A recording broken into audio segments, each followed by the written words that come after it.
Take a minute to think about your daily routine.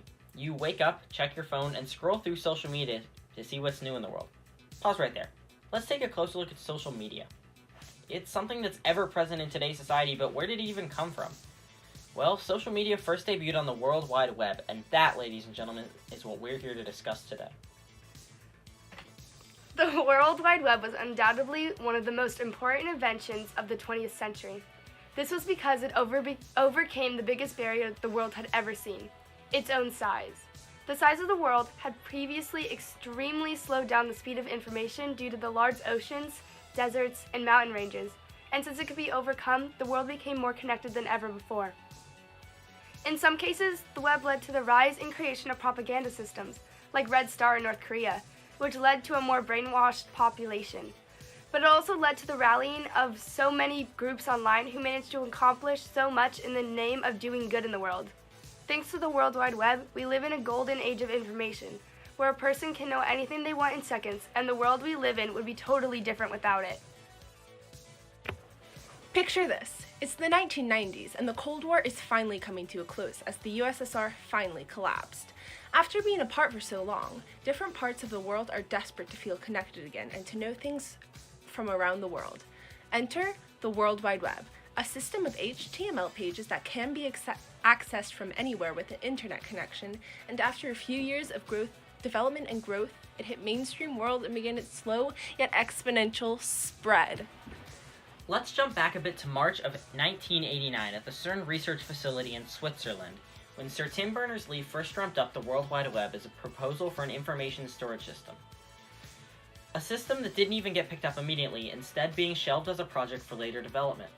And indeed, a year later, development on the project began, and Berners-Lee invented three of the most influential internet technologies of all time that allowed for the World Wide Web to be built in the first place: HTML, URI, and HTTP, all of which are still in use today. HTML is the basic language of coding on the web. It allows coders to dictate font, color, which pictures they want to use, and more.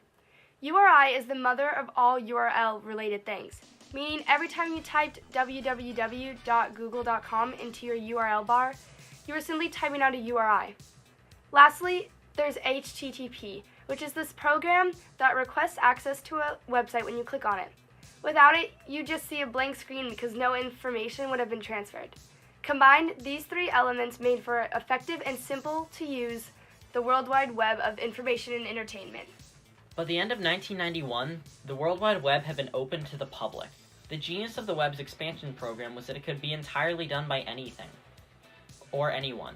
Berners-Lee's programs HTML, URI, and HTTP were all fairly easy to learn for coders around the world, and because of this, anyone could create a website as long as they could secure their URL. Thanks to this easy-to-use system, websites from large corporations and individuals alike began springing up all over the web. The World Wide Web had been born.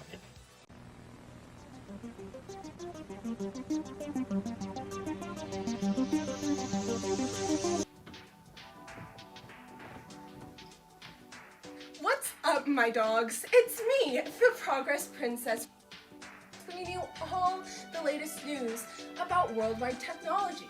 Today, we're going to be talking about some dope news about the World Wide Web. You've all heard of it. It's the hip new place where everyone's been hanging. Don't know how to get there? Well, all you need is a computer with an internet connection and a browser. Personally, I'd recommend Mosaic. It's super quick and super easy to use. But what can you do? You can do anything. You want a game? You can do that. Want to learn? You can do that too. Want to shop without leaving your house because you've lost motivation? Well, of course you can do that. All you need is a URL, which is basically nerd speak for the website name. I'm telling you guys, the web is Word. Everyone is so much more interconnected than before.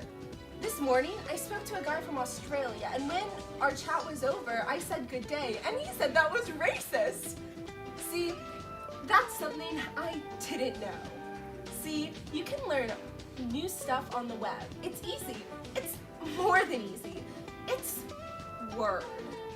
Plus, with access to the web, everything is just so much more convenient. I can know anything I want, pretty much. It's awesome sauce. Even with all of the barriers broken, the World Wide Web did have some shortcomings. With the intent of the web being to connect the world and make it whole again, one of the many places it was trying to reach was the recently independent country of North Korea. After the Korean War, the two combatants had ended up in completely different places. North Korea was under the oppressive communist regime of the Juche Party, otherwise known as the Workers' Party of Korea. South Korea, on the other hand, was helped back to its feet after the war over a period of 20 years in which the country recovered from the crippling split. But by the time the World Wide Web debuted, it went on to become a hub for technology that could aid in the usage of the web. North Korea, though, was a whole different story. The Juche Party maintained control over their country through brutal and inescapable propaganda campaign that convinced people that the capitalists and Americans were the real enemy. But with the advent of the internet, it seemed like the outside world would finally be able to break through that barrier and connect with people of North Korea and inform them of the real outside world.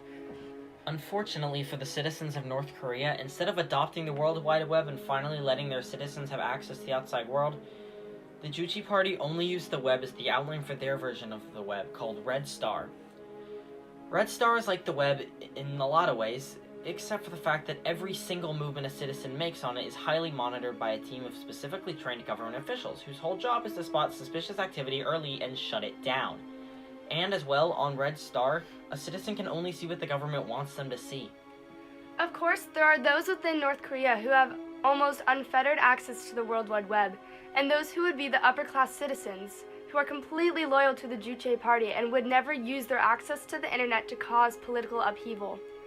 For all the barriers it broke and people it connected, one of the web's biggest shortcomings was its impact in North Korea, where it only served as the outline of a platform to shove more surveillance and propaganda down citizens' throats, and furthered the inherent class divide between the upper and lower classes, by allowing the upper-class citizens to have near-free access to the web while the lower class did not.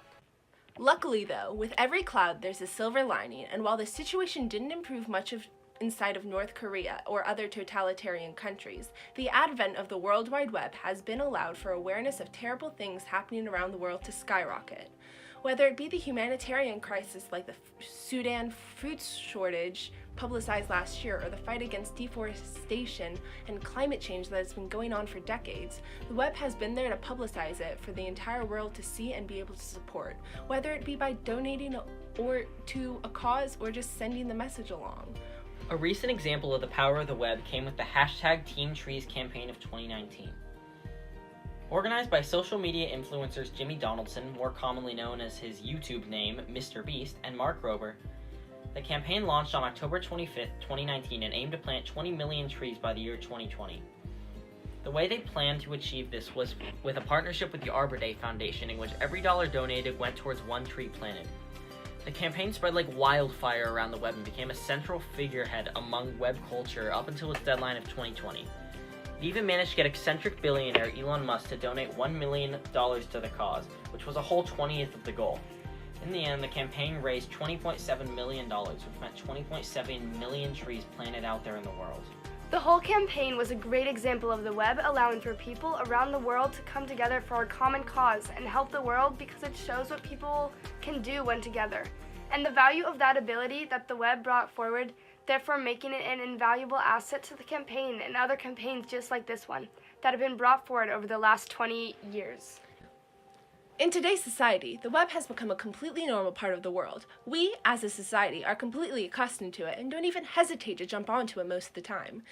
It's completely changed the world we live in for the better by creating a vastly more interconnected world that has broken past the barriers of the 24,901-mile world we were born into. It's led to the rise of a world full of sympathy that doesn't hesitate to help those in need and rallies to protect our Earth. It's led to technological breakthroughs that make everything from communications to gaming leagues more advanced than they would have been without. The World Wide Web changed everything, and hey, that's pretty word.